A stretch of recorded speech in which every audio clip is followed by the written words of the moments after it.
اس میں میرا کوئی ذاتی مفاد نہیں ہے. آپ عمران ندیم صاحب کو ایم ایل اے ممبر بنائیں گے نہیں بنائیں گے، اس سے میں تو وزیر اعظم نہیں بنوں گا، مگر میرے لیے آسان ہوگا کہ آپ میرا جیالہ نمائندہ کو جب منتخب کریں گے، میں شگر کے عوام کا مسئلہ حل کرنا چاہتا ہوں تو مجھے پتا ہوگا کہ میرا صفائی آپ میں سے ہے، آپ کا صحیح نمائندگی کرے گا، آپ کا جو دکھ درد ہے، آپ کے جو مسئلے مسائل ہے وہ مجھ تک پہنچا سکے گا. اور اگر مجھے اسلام آباد سے بات کرنا پڑے گا تو اسلام آباد سے بات کرنے کے لیے تیار ہوں. جہاں دنیا سے بات کرنا پڑے گا تو دنیا سے بات کرنے کی صلاحیت رکھتا ہوں. لیکن آپ نے مجھے یہ انشور کرنا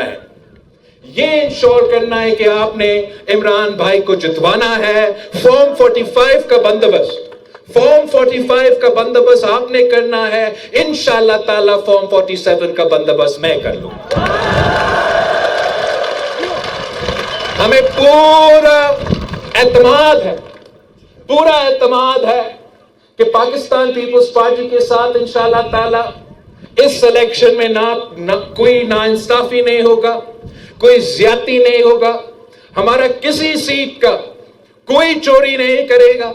بس آپ کے اوپر میرے بھائی بہنوں میں یہ ذمہ داری ہے کہ آپ نے الیکشن ڈے پہ باہر نکلنا ہے، پولنگ سٹیشن پہ پہنچ کے ووٹ ڈالنا ہے، اور وہ فارم 45 ہاتھ میں لے کے پھر آپ گھر واپس جانا ہے. وہ فارم 45 کے بعد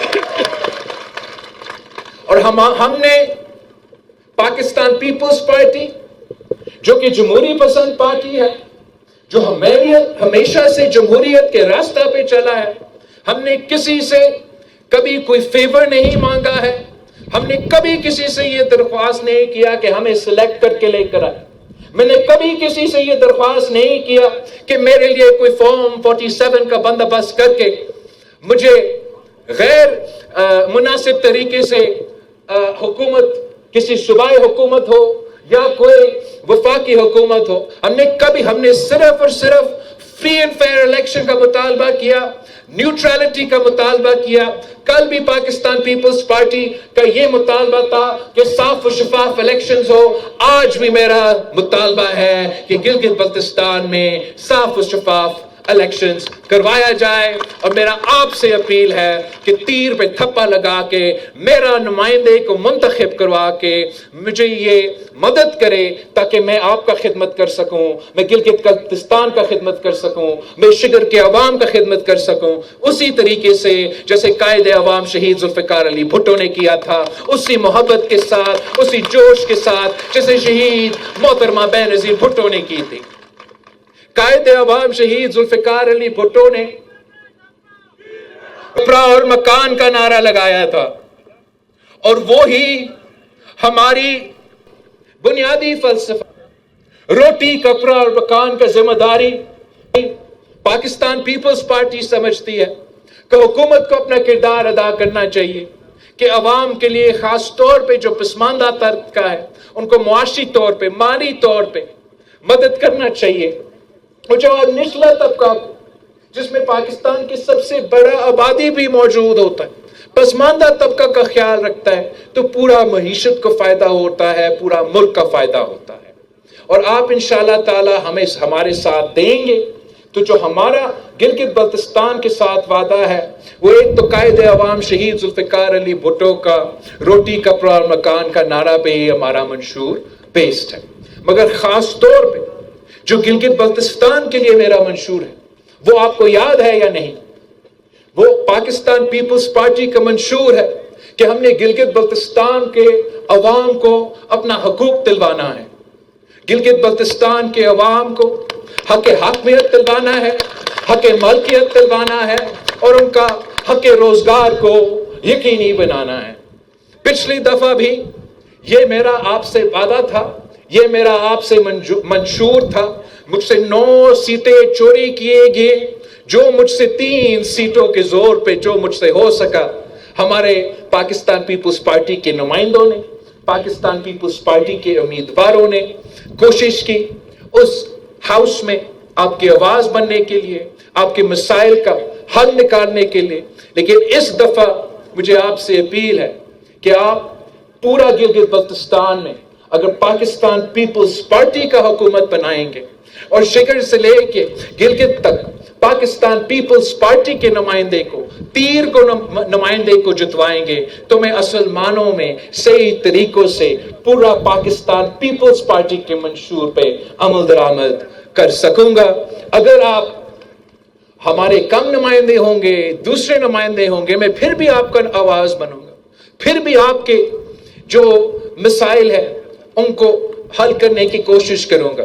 جتنا آپ مجھے سیٹ دیں گے اتنے مجھے طاقت ملے گا تاکہ میں آپ کے مسائل حل کر سکوں.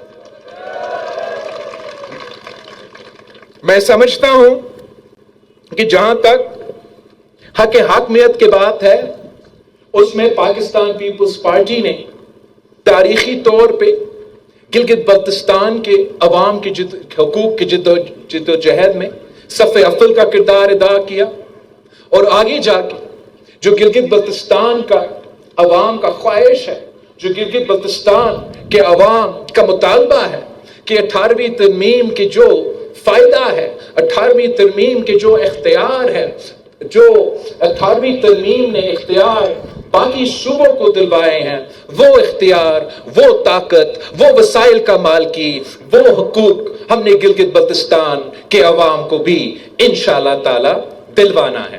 اور وہ صرف اور صرف پاکستان پیپلز پارٹی کر سکتے. اس کے ساتھ ساتھ میں سمجھتا ہوں کہ اگر کہیں کوئی آئینی ترمیم ہونا ہے تو اس آئینی ترمیم میں گلگت بلتستان کے عوام کے حقوق کو تحفظ دلوانا بہت ضروری ہے. اور ایک جو میں سمجھتا ہوں بڑا آسان طریقہ ہے کہ ہم گلگت بلتستان کے جہاں تک حق حاکمیت ہے وہاں ان کے جدوجہد کو آگے لے کے جا سکتے ہیں. اس میں ہمارا سب سے پہلا کام یہ ہونا پڑے گا کہ ہم جو گلگت بلتستان کے الیکشنز ہے، وہ پاکستان کا جو جنرل الیکشنز ہے وہ ان کے ساتھ کیا جائے. جب گلگت بلتستان کے الیکشن اور پاکستان کا الیکشن ساتھ ہوگا تو اصل معنوں میں گلگت بلتستان میں وہ حق حاکمیت کے جدوجہد آگے بڑھے گا. اس وقت شاید پاکستان پیپلز پارٹی کو فائدہ ہو کہ ہم حکومت میں ہیں، صدر پاکستان آپ کا ہی آصف علی زرداری ہے، مگر میں چاہتا ہوں کہ ہمیشہ کے لیے ہم حق حاکمیت کو اگر یقینی بنانے کا خواہش رکھتے ہیں تو اس میں ایک یہ مطالبہ یا ایک ایم ہمارا ہونا چاہیے کہ گلگت بلتستان اور آزاد کشمیر کے الیکشنز اسی ٹائم ہو جب پاکستان میں جنرل الیکشنز کا سلسلہ شروع کیا جائے.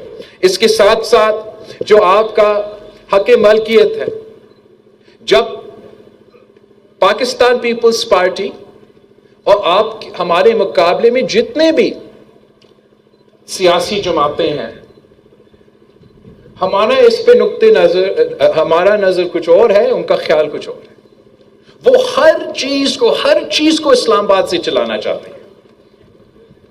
وہ گوادر کو بھی اسلام آباد سے چلانا چاہتے ہیں، وہ کراچی کو بھی اسلام آباد سے چلانا چاہتے ہیں. آپ لوگ بھگتنے آ رہے ہیں، آپ کو پتا ہے کہ کیا ہوتا ہے جب آپ کی قسمت کے سارے فیصلے، تمام فیصلے، شگر میں کیا ہوگا، کھپلو میں کیا ہوگا، دیامر میں کیا ہوگا، گلگت میں کیا ہوگا، اسکردو میں کیا ہوگا، وہ اسلام آباد والے جب فیصلے کرتے ہیں آپ نے تو اس کا نقصان بھگتا ہے. تو میں سمجھتا ہوں کہ جو گلگت بلتستان کے فیصلے ہیں وہ گلگت بلتستان کے عوام کریں. میں سمجھتا ہوں کہ جو سگر کا فیصلے ہیں وہ کوئی اسلام آباد میں بیٹھا ہوا بابو نہیں، وہ نام نہاد ہی جو وزیر پھر رہا ہے آزاد کشمیر اور گلگت بلتستان. کیا فائدہ ہے آزاد کشمیر اور گلگت بلتستان کا کوئی وزیر رکھنا؟ ختم کرے اس وزارت کو.